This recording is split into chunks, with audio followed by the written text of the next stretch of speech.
नमस्कार, मी उज्ज्वला खांडेकर. आज पुन्हा आपण ज्ञानयात्रेचा एक नवीन पॉडकास्ट करतोय. वैद्य पल्लवी मोघे आज आपल्या बरोबर आहेत आणि काही आहाराबद्दल त्यांच्याकडनं जाणून घेऊ. जसं आपण मागच्या पॉडकास्टमध्ये प्रॉमिस केलं होतं की या पॉडकास्टमध्ये विशेष अँड फोकस्ड आपले क्वेश्चन्स असणार आहे आहाराबाबत. तर वैद्य पल्लवी मोघे, तुमचं खूप खूप स्वागत. आणि पुन्हा एकदा आपण आपल्या या कार्यक्रमात भेटतोय. थोडं स्पेसिफिक आपण आज बोलणार आहे की आहाराबद्दल भरपूर गोष्टी लोकांना माहीत असतात, काहीतरी लोक प्रयोग करत असतात. तर मला हे विचारायचं सगळ्यात पहिले की आपला रोजचा आहार कसा असला पाहिजे किंवा आहारात काय असलं पाहिजे? आयुर्वेदामध्ये आहाराचं महत्व जर पाहिलं तर अतिशय अनन्यसाधारण महत्व सांगितलंय की जे 3 महत्वाचे पिलर्स आयुर्वेदामध्ये ज्याचा उल्लेख आलेला आहे, ज्याला त्रयोपस्तंभ म्हटलेला आहे. त्यातला आहार, निद्रा आणि ब्रह्मचर्य असे 3 पिलर्स आहेत. 3 ज्याला आपण त्रयोपस्तंभ म्हणतो आम्ही.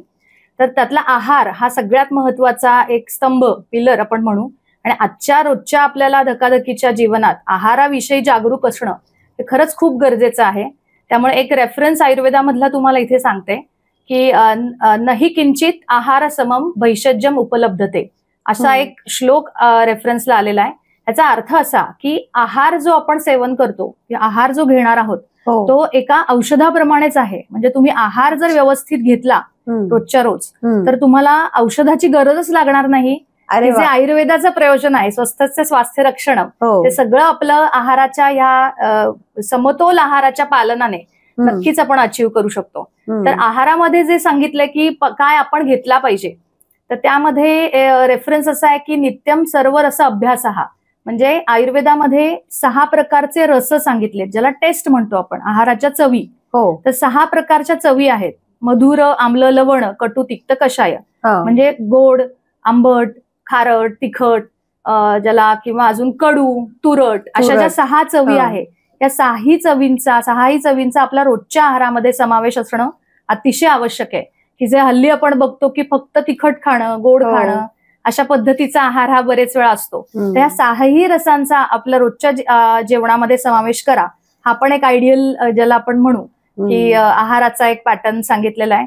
की याचं कारण असं की या 6 रसांचा प्रत्येक जे काही आपल्या आयुर्वेदातले जे दोष सांगितलेले आहेत, वात, पित्त आणि कफ, या 3ही दोषांना व्यवस्थित साम्यावस्थेत ठेवण्यासाठी हे 6 रस आपल्याला मदत करत असतात. अच्छा, म्हणजे एकाच दिवसात आपल्याला हे सगळं घ्यायला हवं? हो, म्हणजे जेवताना हे 6 रस आपल्या जेवणामध्ये पाहिजे, जेणेकरून काय म्हणता येईल की थोडं आंबट, थोडंसं ज्याला, किंवा थोडंसं तिखट, थोडंसं कडू, गोडपण, असे सर्व रस म्हणजे वेगवेगळ्या क्वांटिटीमध्ये असतील तरी चालतील, पण त्या मानाने हे सगळ्या रसांचं आपल्याला सेवन त्या आहारामध्ये झालं पाहिजे. हे एक आपल्याला म्हणू शकतो की असा आहार घ्यायला पाहिजे आयडियली, असाही आयुर्वेद सांगतं. त्यानंतर आहार घ्यायचा, आता हे जरी रस खायचे सांगितले तरी आता किती घ्यायचा, तर ह्यासाठी एक ज्याला आपण पचन शक्ती प्रत्येक व्यक्तीची सांगितलेली आयुर्वेदामध्ये, की ज्याला जे शक्य आहे किंवा जे जे त्याला आहार जो घेणं शक्य आहे, म्हणजे शक्य आहे म्हणजे ज्याच्या पचन शक्तीला शक्य आहे, अशा पद्धतीचा आहार तुम्ही घेतला पाहिजे. तर ह्या पचनासाठी आयुर्वेदामध्ये एक कन्सेप्ट सांगितलेली आहे, जे तत्व आहे त्याला अग्नी तत्व म्हटलेलं आहे. की अग्नी, प्रत्येक व्यक्तीचा एक अग्नी असतो, ज्याला आपण जाठराग्नी ही बोलीभाषेत जो आपण म्हणतो तो असो, त्याला कंपेअर करू शकतो आपण. म्हणजेच काय की प्रत्येक व्यक्ती आहार घेतल्यानंतर, जेवण केल्यानंतर जो आपण अन्न सेवन करतं ते जातं जठरात. तर जठरामध्ये त्याचं पचन होतं. तर प्रत्येक व्यक्तीच्या जठरामध्ये अग्नी असतो, तर तो अग्नी त्या आहाराचं पचन करतो. आणि हे व्यक्तीनुसार ठरतं की काहींचा अग्नी चांगला आहे, ज्याला आपण उत्तम म्हणू शकतो, काहींचा मंद आहे की ज्याचा पचनशक्ती ज्यांची थोडी कमी असते. तर अशा पद्धतीने प्रत्येक व्यक्तीच्या पचनशक्तीनुसार आपण आहाराचं सेवन करा, असंच आपला आयुर्वेद सांगतो. म्हणजे ज्याला लवकर भूक लागते ह्याचं तेच रिलेशन आहे, म्हणजे तुम्ही जसं सांगताय. म्हणजे की लवकर भूक लागते याचा अर्थ आधीच्या अन्नाचं पचन चांगलं झालंय आणि ते पचन झाल्याशिवाय पुढची भूक लागू शकत नाही. बरोबर, म्हणजेच त्याचा अग्नी हा चांगल्या अवस्थेत मध्ये आहे. मग अशा व्यक्तींनी त्या प्रमाणात आपला आहार घ्यावा, असा उल्लेख आहे. आणि मंदाग्नी म्हणजे की ज्याला आपण म्हणू शकतो की ज्यांचा आहार थोडा उशिरा पचतो, अग्नी आहार पचनासाठी वेळ घेतो, तर अशा व्यक्तींनी थोडंसं आपापल्या अग्नीनुसार जेवणाची क्वांटिटी हे ठरवावं. म्हणजे असं क्वांटिटी अँड फ्रिक्वेन्सी. येस, नक्की. आणि मात्रा किती असावा ह्या बाबतीत पण एक उल्लेख असा आलाय की द्वौ भागौ प्रपूर्येत अन्न ही तोयम एकम, ज्याला म्हणूयात की एकम भागम, की 2 भाग हे जर आपण म्हणजे आमाशयाचे जर 4 भाग केले तर त्यातले 2 भाग हा स्थूल अन्न, 1 भाग द्रव अन्न आणि 1 भाग हा तुम्ही रिकामा ठेवा असं सांगतात. बरेच वेळा असं होतं की आवडलंय जेवण म्हणून आपण अगदी पोटभर जेवतो, तर तसं न करता 1 भाग हा कायम जठराचा हा रिकामा ठेवला पाहिजे की बाकीचे जे काही दोष आहेत वातपित्त कफ यांच्या कार्यासाठी तो 1 भाग आपण रिकामा ठेवला पाहिजे. त्यामुळे मात्रेचं पण महत्व आहे की तुम्ही हे जे सगळं खाताय ते सगळं खाल्लंच पाहिजे, पण किती मात्रेत खाल्लं पाहिजे, तर हा उल्लेख मला असं वाटतं जास्त महत्वाचा ठरतो. खूप जरुरी आहे. म्हणजे हे की जे आपल्याला आपल्या आजी किंवा असं हे सांगायचं की खूप पोटभर जेवायचं नाही, थोडीशी पोटात जागा असली पाहिजे. तर जे तुम्ही सांगताय ते अगदी म्हणजे मला ते सगळे कनेक्शन्स आठवतात आहे आता. अजून मला हे विचारायचं होतं की आता बऱ्याच लोकांची जी कन्सर्न असते की स्त्रियांचा आहार कसा असला पाहिजे, म्हणजे त्याच्याबद्दल पण आयुर्वेदात बरंच काही आहे आणि त्याच्याबद्दल थोडंसं आपण. आता स्त्रियांच्या आहाराबद्दल तुम्ही जर म्हणाल तर आत्ताच्या काळात तुम्ही बघताय की स्त्री ही सर्व आघाड्यांवर काम करताना आपण बघतो की घर सांभाळते, करिअरही सांभाळते, म्हणजे मुलाबाळांचं बघणं, अशा बऱ्याचशा जबाबदाऱ्या स्त्रियांवर असतात. पण ह्या सगळ्या गोष्टी सांभाळताना थोडंसं आहाराकडे लक्ष दिलं जात नाही असं आपण बऱ्याच वेळा बघतो. तर मला असं वाटतं ह्या जे आपल्या सगळ्या स्त्रियांच्या आयुष्याचे जे सगळे टप्पे आहेत, प्रत्येक टप्प्यावर पोषणाची गरज ही जास्त आपल्याला स्त्रियांच्या बाबतीत दिसते, की ज्याचं कारण की तारुण्यावस्थेत म्हणताना की काही जे धातू जे शरीराचं धारण करण्यासाठी महत्वाचे असतात असं एक तत्व सांगितले धातू म्हणून, की जे शरीर आपलं ज्याला आपण म्हणू डेव्हलपमेंटसाठी महत्वाचा असा एक कन्सेप्ट आहे, ज्याला रस, रक्त, मांस, मेद, अस्थि, मज्जा, शुक्र असे हे 7 धातू सांगितले. तर हे सप्तधातू जेव्हा बनवायला सुरुवात होते, म्हणजे ज्याला आपण लहानपणीच याची सुरुवात होते खरं, त्यामुळे तारुण्यावस्थेत येताना ह्या धातूंचं पोषण चांगलं असणं हे जास्त गरजेचं आहे. म्हणजेच काय की पुढे जाऊन गर्भाशय, त्यानंतर त्या संदर्भातले ज्याला आपण गर्भाचं वाढ या सगळ्यासाठी तयारी ही थोडी आधीपासूनच त्या स्त्रीची व्हायला सुरुवात होत असते. त्यामुळे जो पोषकांश त्या अवस्थेत सुद्धा गरजेचा असतो तो तेवढा दिला जातो किंवा नाही दिला जात या सगळ्याकडे लक्ष देणं हे खूप जास्त गरजेचं आहे. तसंच पुढे जाऊन तुम्ही म्हणाल तर ज्याला गर्भिणी अवस्थेत गर्भाची वाढ होताना तर ह्याचे जे पोषकांश असतात त्याची गरज अजून जास्त प्रमाणात लागते. त्यानंतर सुतिका अवस्थेत म्हणजे प्रेग्नन्सी नंतर, म्हणजे गर्भ जन्मल्यानंतर त्यावेळी सुद्धा असं झालेलं असतं की सगळं पोषकांश गर्भवाढीसाठी किंवा ज्याला आपण डेव्हलपमेंटसाठी दिलेला असतो, त्यामुळे पोषकांशाची थोडीशी भरपाई तिथे स्त्रीला करायची गरज असते. त्यामुळे त्या काळात सुद्धा आहाराची खरं पोषकांश मिळण्याची गरज ही शरीराची जास्त त्यावेळी स्त्रीच्या ठिकाणी दिसते. तसंच अजून बघितलं तर 40 नंतर 50 नंतर हळूहळू बघायला गेलात तर थोडेसे मेनोपॉज म्हणा, ह्या स्टेजमध्ये हळूहळू हाडांची स्थिती म्हणूयात किंवा ज्याला जे जे केस गळणं ह्या सध्या तक्रारी आपण बघू शकता की अस्थिधातू जो आहे की ज्याचं मजबूत राहणं गरजेचं असतं या वयामध्ये, ते हळूहळू आपल्याला तिथे झीज होताना दिसते. याचं कारण की आहार जो महत्वाचा आहे त्याकडे जर तुम्ही व्यवस्थित लक्ष दिलं तर हे त्रास तुमचे जे भविष्यात होऊ शकतात किंवा जनरली आपल्याला बघायला मिळतं की अॅनिमिया म्हणा की रक्ताचे प्रमाण कमी होतं किंवा डेफिशियन्सीज बऱ्याचशा आपल्याला स्त्रियांमध्ये दिसतात. तर ह्या गोष्टी टाळण्यासाठी आपण आहाराकडे जास्तीत जास्त लक्ष देणं हे खूप गरजेचं आहे, जेणेकरून पुढे जाऊन आपल्याला ह्या गोष्टी वाढवण्यासाठी औषधांची गरज नक्की लागणार नाही, पडणार नाही. म्हणजे तुमचं म्हणणं असं की and which is absolutely right की म्हणजे ज्या वेळेला टीनेजर्स असतात, टीनेज मध्ये मुलींना वेगळ्या पद्धतीचं जेवण, त्याचा आहार, त्याच्यानंतर जेव्हा प्रेग्नन्सी असते किंवा बरेच जण प्रेग्नन्सीच्या आधी पण बरीच तयारी करतात की आपण आपल्या शरीराची कशी देखरेख करायला पाहिजे, एक्सरसाइज वेगळ्या पद्धतीच्या, so that they get a good म्हणजे good pregnancy you can say. त्याच्यानंतर जेव्हा डिलिव्हरी होते त्यावेळेला सुद्धा खूप काळजी घेतल्या जाते. आपल्याकडे तर जॉईंट फॅमिली सिस्टम आहे, तर आई वडील, सासू सासरे, आजी हे सगळे मिळून त्या म्हणजे तिची काळजी खूप घेतात.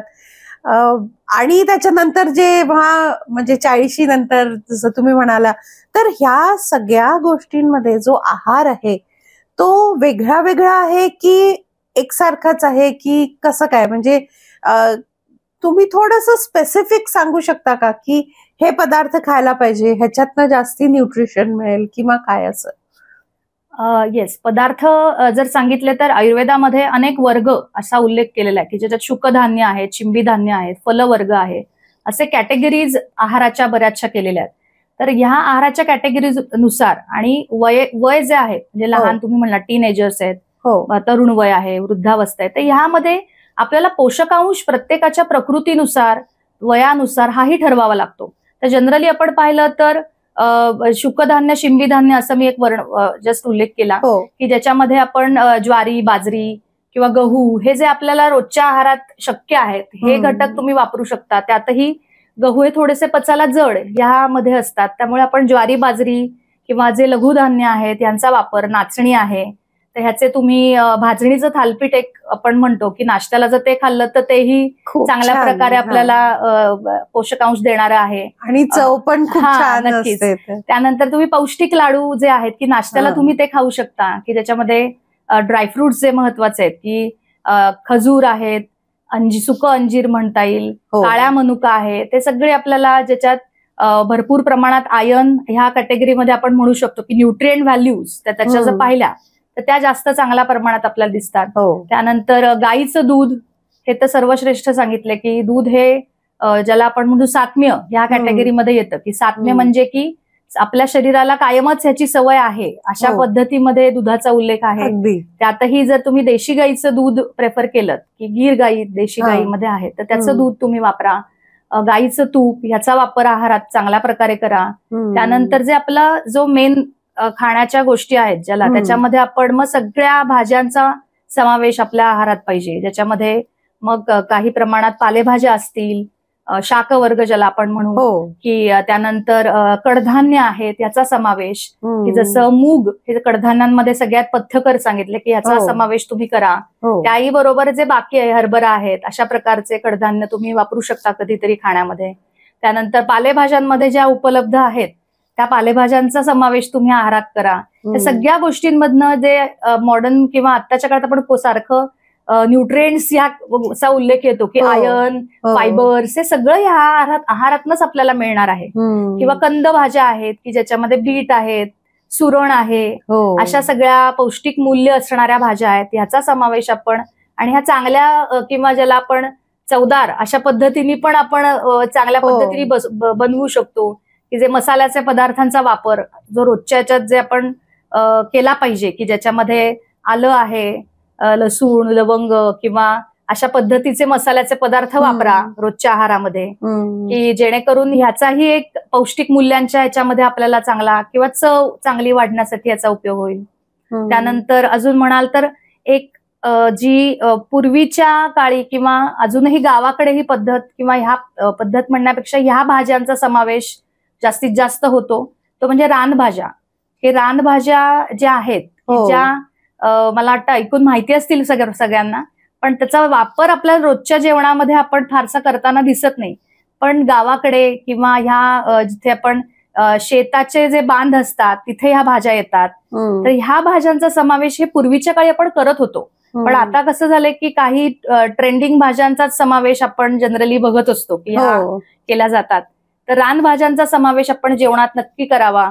याचं कारण असं की ह्या नैसर्गिकरित्याच उगवतात, म्हणजे त्याची अशी शेती करण्याची विशेष गरज लागत नाही. त्यामुळे त्यामध्ये जर तुम्ही बघितलं तर फवारणी करण्यात येणारी कीटकनाशकांचा वापर इथे नाही, आपल्याला ह्या भाज्यांवर करत नाही, कारण ऑटोमॅटिकलीच ती येत असतात. ऋतूनुसार याची ज्याला आपण म्हणू की उत्पत्ती होत असते की पावसाळ्यात मोस्टली ह्या भाज्या आपल्याला दिसतात येताना. त्यामुळे नैसर्गिकरित्याच ह्याचा उगम असल्या कारणानं तसे पोषण मूल्य म्हणता येईल याचे खूप जास्त प्रमाणात असतात. की फॉर एक्झाम्पल सांगायचं झालं या भाज्या तर ज्याला टाकळा म्हणू आपण की हादगा, त्यानंतर ज्याला चंदन बटवा, अशा अनेक भाज्या आहेत, आघाडा.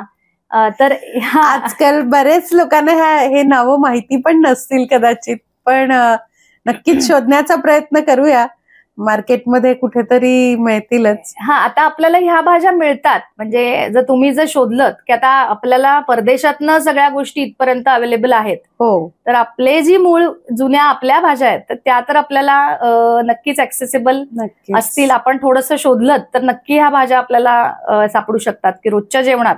आणि स्त्रियांनी याचा समावेश केला तर आपल्याला ह्या आहारामध्ये इंट्रोड्यूस करून देता येतील फॅमिलीजना, आपल्या कुटुंबातल्या सगळ्या व्यक्तींना ह्या सगळ्या ज्या म्हणतो की लोप पावत चाललंय रानभाज्यांचं जे ज्याला आपण म्हणू आहारातला समावेश, तो थोडासा आपण रोजच्या आहारात त्याचा समावेश नक्की करता येईल. बरोबर. म्हणजे आपण जर रेसिपीज बद्दल आणि ह्या सगळ्या गोष्टींबद्दल चर्चा केली तर मला वाटतं की आपल्याला 24 तास कमी पडतील. आणि तसं साहजिकच आहे, कारण ह्या गोष्टी खूप इंटरेस्टिंग आहेत. मला एक छोटीशी कन्सर्न जी आहे, आजकाल आपल्याकडे जे यंगस्टर्स आहेत ते बऱ्याचदा जिम मध्ये जातात किंवा मोठेही अडल्ट पण जिम मध्ये जातात आणि तिकडे त्यांना सांगितलं जातं की तुम्हाला जर तुमचे मसल ग्रोथ करायची असेल तर तुम्ही अमुक अमुक काहीतरी प्रोटीन शेक घ्या किंवा अमुक अमुक काहीतरी प्रोटीन पावडर घेऊन, आणि ते प्रोटीन वर खूप जास्ती त्यांचा भर असतो, कारण त्यांना लगेचच मसल गेन करायचं असतं आणि त्या पद्धतीने ते काही गोष्टी खूप जास्ती कन्झ्युम करतात, काही गोष्टी कदाचित ते सोडून देतात, कार्बोहायड्रेट्स वगैरे हे सगळं सोडून देतात. आता मला माहित आहे की तुम्ही सांगितलं होतं की असं आयुर्वेदानुसार कार्बोहायड्रेट्स वेगळे, प्रोटीन्स वेगळे असं नाही आहे, पण तरी तुम्ही ह्या पर्टिक्युलर प्रश्नावर तुम्ही काय सजेस्ट कराल? हो, की हल्ली आपण बघतो की तरुणाई व्यायामाच्या बाबतीत खूपच चांगल्या प्रकारे जागरूक होतीये, पण त्यामध्ये जो आहार हा जर आपण सजेस्ट करू शकलो आयुर्वेदानुसार, तर आता जसं मी म्हटलं की रोज जे आपण खाल्लं पाहिजे, ज्याला सर्व रस समावेश करणं अग्नीनुसार, हाही विचार तरुणांनी केला पाहिजे. त्यानंतर जसं आपण म्हणता येईल की प्रोटीन तुम्ही म्हटलात, तर ते प्रोटीन सबस्टिट्युएंट्स वेगळं देण्याची गरज नाही, कारण सिंथेटिक हे सगळं आर्टिफिशियल मटेरियल घेण्यापेक्षा आपण आहारातल्याच काही गोष्टींचा समावेश जर आपण केला तर नक्कीच ह्याचा चांगल्या प्रकारे आपल्याला फरक दिसेल. उदाहरणार्थ आपण डाळींचा वापर जास्तीत जास्त करू शकतो. त्यानंतर जसं कडधान्यांमध्ये म्हटलं मुगाचा वापर, मग मुगाचे वेगवेगळे पदार्थ तुम्ही बनवू शकता. मुगाचं कढण आहे, मुगाचं म्हणजे जे काही रेसिपीज आहेत त्या आपण तिथे वापरू शकतो. त्यानंतर जर मांसाहारी असाल तर मांसाहारामध्ये जर तुम्ही म्हटलात तर प्रोटीन कंटेंट हा आपण कोरिलेशन मध्ये देऊच शकतो की अंडी आहेत याचं सेवन तुम्ही करू शकता. त्यामुळे सिंथेटिक आर्टिफिशियल गोष्टी घेण्याची गरज खरंच तिथे नाहीये.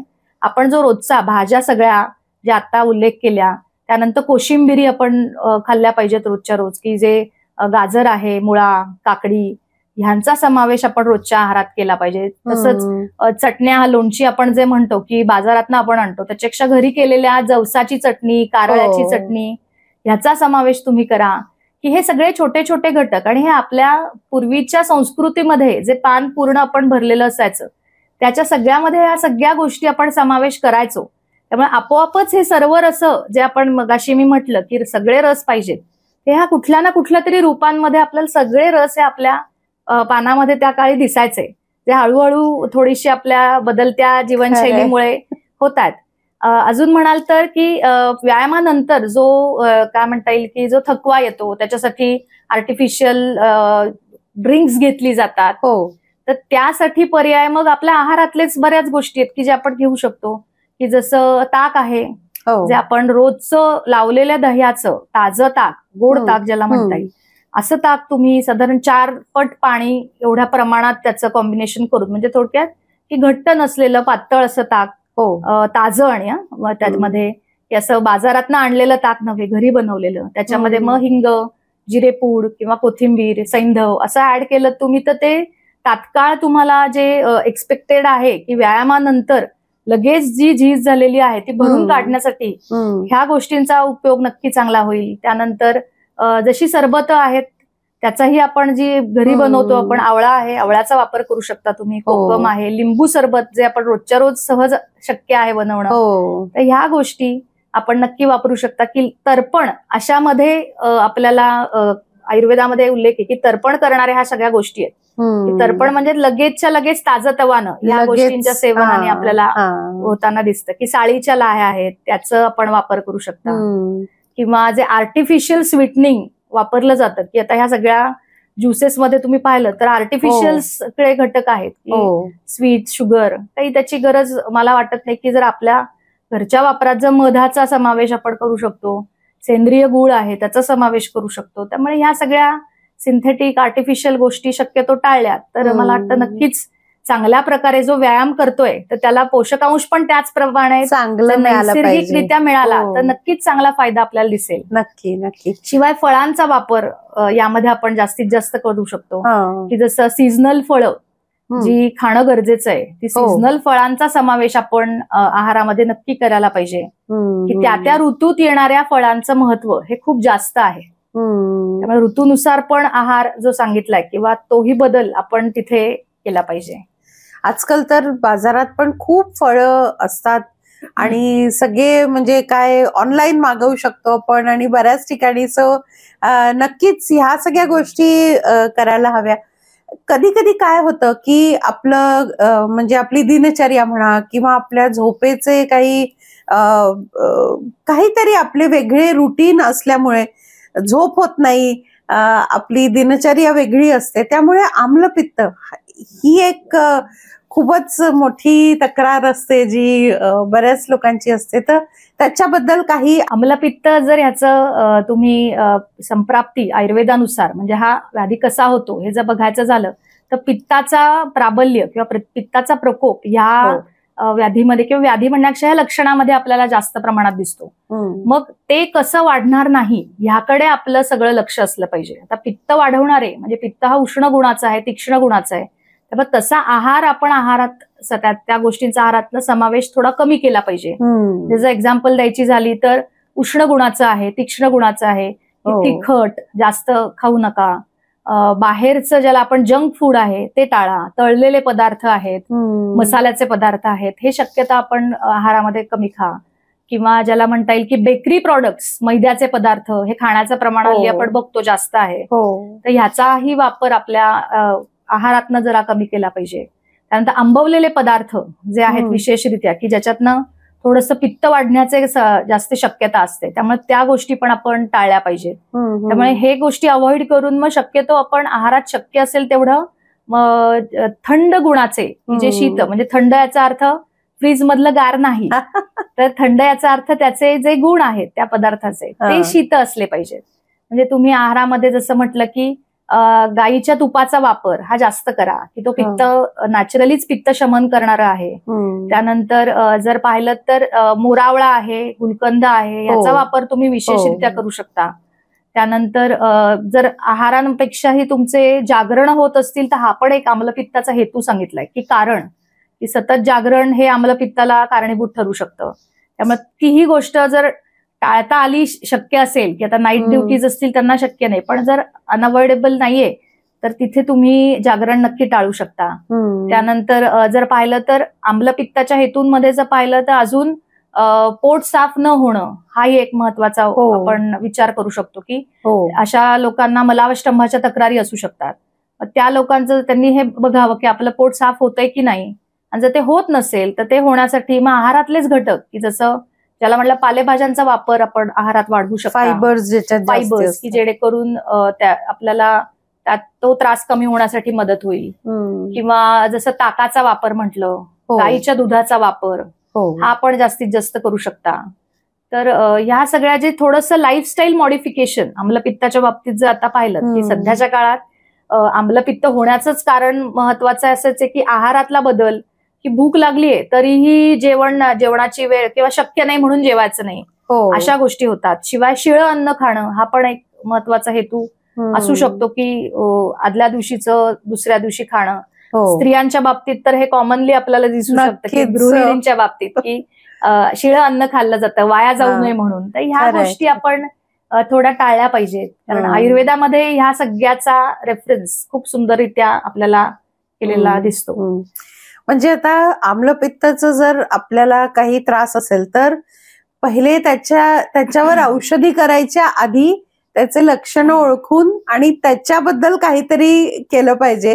तर मला असं वाटतं जसं तुम्ही आता सांगितलं, बऱ्याच आपल्या मेंबर्सला ही तक्रार असणार आणि त्यांनी नक्कीच थोडंसं लाईफस्टाईल मॉडिफिकेशन केलं तर त्याच्यामध्ये बराच फायदा होऊ शकतो.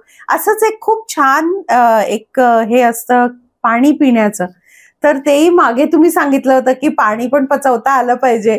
तर मला फार म्हणजे ते वाक्य आठवण आहे मला अजून, की असं शक्य आहे का की पाणी त्याची पण काही क्वांटिटी किंवा त्याची वेळ किंवा कधी प्यायचं कधी नाही प्यायचं असं काही असू शकतं का?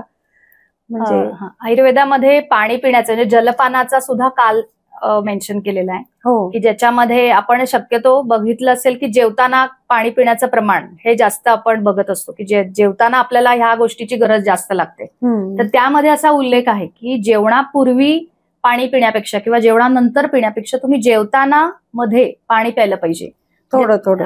म्हणजे तो जो पिण्याचा जो काल आहे तो आयडियल सांगितलाय की अन्नपचनासाठी आपली प्रकृती चांगली राहण्यासाठी पाणी जर प्यायचं असेल तर भोजन मध्ये असा रेफरन्स आहे.